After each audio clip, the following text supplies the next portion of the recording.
007 First Light was so good and much better than I had anticipated. I've spent about 18.5 hours with it over the last couple of weeks, completing the story and cleaning up all of the trophies for the platinum. This game really took me by surprise. I have not played an IO interactive game before. I know of the Hitman series, but I've never spent any time with the games. Additionally, the only 007 game I have any familiarity with was GoldenEye back on the Nintendo 64, as that game consumed my childhood when it was released. 007 First Light is a linear story-based action game. It felt very similar to Uncharted, but offered much more freedom in how to approach most missions. It had a number of set-piece action sequences and some cool combat sections. One in particular that stands out to me was hacking a plane that I was on and being able to tilt it to cause enemies to fly out the doors while I tried to get to the front of the aircraft. First Light does fall into some of the trappings of other games in this genre by splashing yellow paint everywhere you need to go and having you scale impossibly large walls like it's no big deal. But it's fun, so I don't have a problem with that. The story itself was very interesting, and I love that it was the origin story for James Bond becoming 007. I felt like the length was perfect and it was engaging throughout. I found myself eager to learn what was going to happen next. James Bond is very charming and funny, and I found myself laughing out loud several times. Museum door, Inspector. This one didn't pass. The game wasn't without its problems though. I'm not sure if it was just me, but I constantly lost connection to their online servers, and it would pause my game until it could reconnect. It regularly happened close to the start of my resuming the game during a new play session, but it also happened later during the middle of longer sessions. Nothing brings a cutscene or combat to a grinding halt like this stupid pop-up in the middle of the action. I did run into a couple of bugs, but nothing that was terribly game-breaking. It was mostly visual or pathing issues like NPCs sitting in an invisible chair or enemies trying to walk through a door before I kindly laid him down for a nap. Also, I understand this is a stealth game and blending in with your surroundings is important, but come on. Start searching. Hostile is down. First Light has a list of 38 trophies. 18 of these are story related and will be unlocked automatically as you play through the main narrative. 9 are tied to combat, 6 are for collectibles across 5 different categories, and finally 4 are tied to the TacSim online mode that is unlocked after completing the main campaign. Thankfully, the online trophies are very quick and easy, but offer a fun mode to mess around with to add some longevity to the game. Let's invert our y-axis and take a look at my experience earning the platinum in 007 First Light.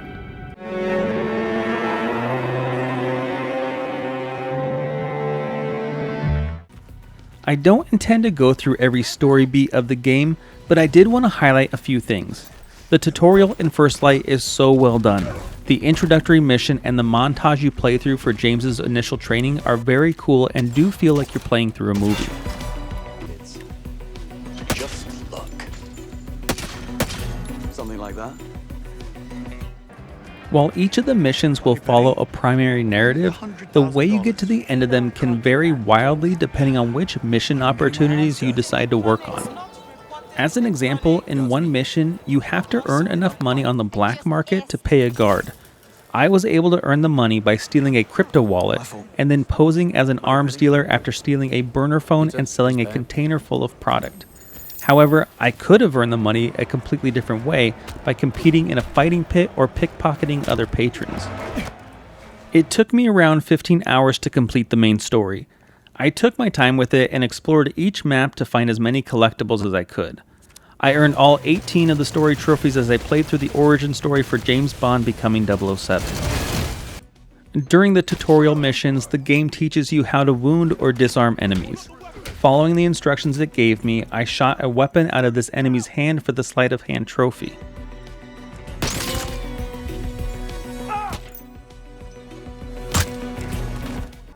You have to rely on hand-to-hand combat to keep you out of trouble, as you are only given the license to kill if an enemy pulls their gun on you first. After a failed attempt at being sneaky, I had to fend off this enemy trying to tase me by introducing his head to a fire extinguisher and earning the Firestarter trophy.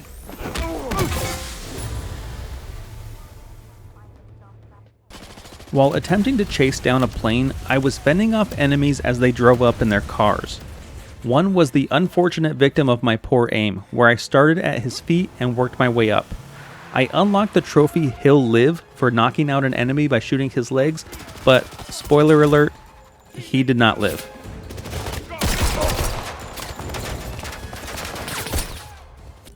Speaking of poor aim, I ran out of ammo in a later area when I was fighting a seemingly endless number of thugs. The only thing I could do was use my Q watch to blind one of them and then rush in for a takedown, which unlocked Disarming personality for disarming an enemy with a laser. Disappeared! Can't see him! Some of the enemy types will lob grenades at you while you're trying to hide behind cover during a gunfight.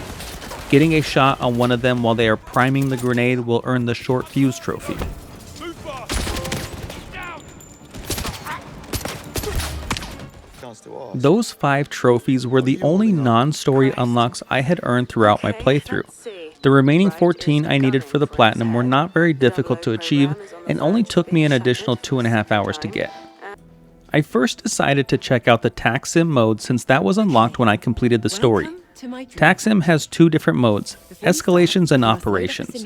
Escalations give you specific combat objectives to complete, whereas Operations have you replaying a mission section. You'll earn XP as you finish them that will level up your clearance level and let you unlock upgrades to use in these TacSim missions. There are several challenges attached to each one of them that will earn you bonus XP as well.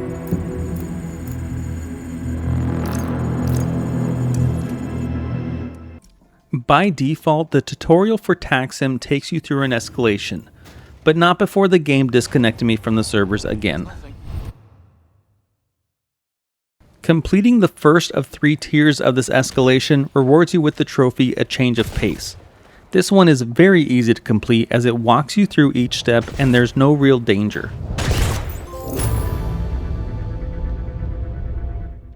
In the 3rd tier of this introductory escalation mission, I was hiding behind a crate and taking out enemies one by one as they took turns walking around a corner. I was rudely interrupted by a grenade being thrown behind me, which I used my Q watch to hack and render it useless for the damp Squib trophy. Completing this 3rd tier also rewarded me the trophy The Readiness is All.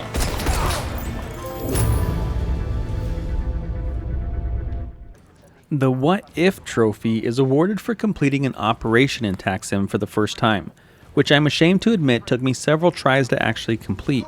Despite having just finished the game, I lost all sense of stealth and struggled with being surrounded by enemies.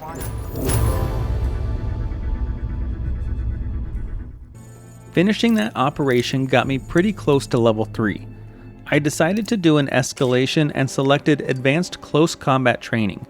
In Tier 2 of this escalation, the game perfectly sets you up to tackle an enemy over a ledge, which unlocked the Soft Landing trophy when I did it.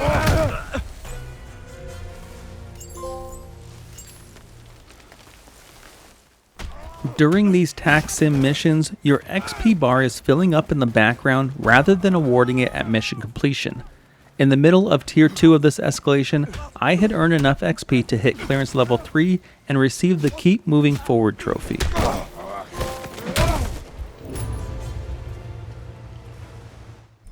That wrapped up the easy trophies from the TacSim mode. I thought they were fine. I don't think it's something that will keep me coming back to the game, but it only took me about 30 minutes from the time I started the mode to getting the final trophy I needed from it, which I think I'm okay with that. I had 2 combat-related trophies remaining before I started the collectible checklist. The first was positively shocking for making an enemy taser another enemy. This one is probably the most frustrating trophy on the list. You have to get into combat with multiple enemies and wait for one to pull their taser, which is indicated by the blue laser sight. When you see that, you need to time grabbing or throwing an enemy so that the laser hits them instead of you.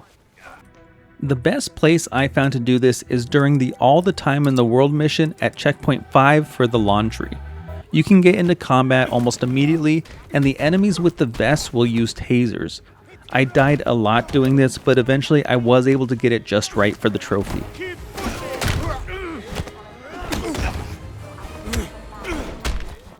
The last combat trophy was always have an exit plan for using a gadget to escape confrontation.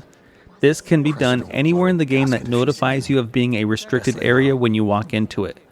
I remember there being several of these spots in one of the early missions, so I loaded up the same mission but instead chose checkpoint 3, the game is on. I found a maid in a supply closet. When confronted by her, I interrupted her complaining with a poison dart to the neck. So you get to save the world and buy yourself a second yacht. Well done. This left only collectibles between me and the platinum. There are 5 categories of collectibles: cards, intel, mementos, postcards, and legacy items. While the game doesn't tell you which specific chapters still have remaining collectibles, it isn't too hard to figure out. You can see a list of which ones you have collected by either entering the TacSim or by opening the game menu during a mission. I compared what I already had collected to an online guide to figure out what I had left to do. Shout out to PowerPix and his wonderful collectibles location guide. Sleight has an extremely generous checkpoint system. You can go back to any mission and view a full list of checkpoints to select which one you'd like to start at. Once you pick up a collectible, the game saves immediately, allowing you to quit out right away if that was all you needed. One thing I will make note of is some collectibles require you to have the laser strap gadget. I was missing several collectibles in the black market area of chapter 10, and when I loaded in there from the mission select menu, it started me with the default gadgets that did not include the laser strap. In order to have that gadget, I had to load up the previous chapter where I'd be able to visit the Q Lab and make a gadget selection, then play through the game until I got to the black market. Thankfully, it didn't take terribly long, but if you find yourself in a similar situation, that is the solution.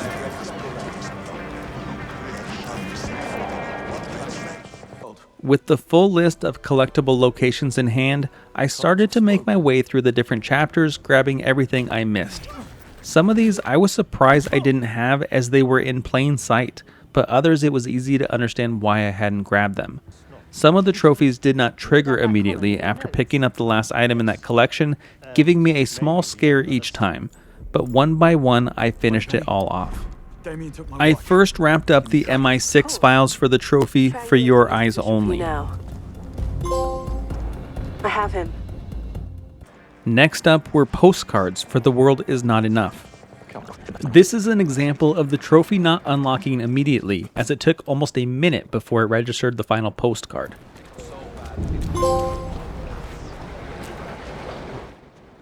Picking up all playing cards unlocked Casino Royale. Grabbing the last legacy item earned me a legacy of Spycraft.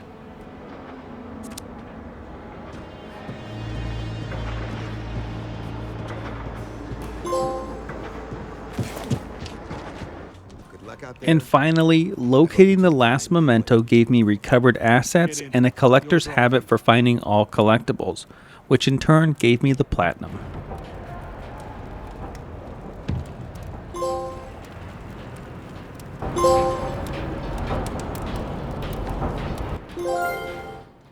I hope you enjoyed this video. I had a ton of fun playing through 007 First Light and earning its platinum trophy. Let me know in the comments below what you thought of the game if you've had a chance to try it. I'm also curious what approach you took to some of the missions and which gadgets you preferred.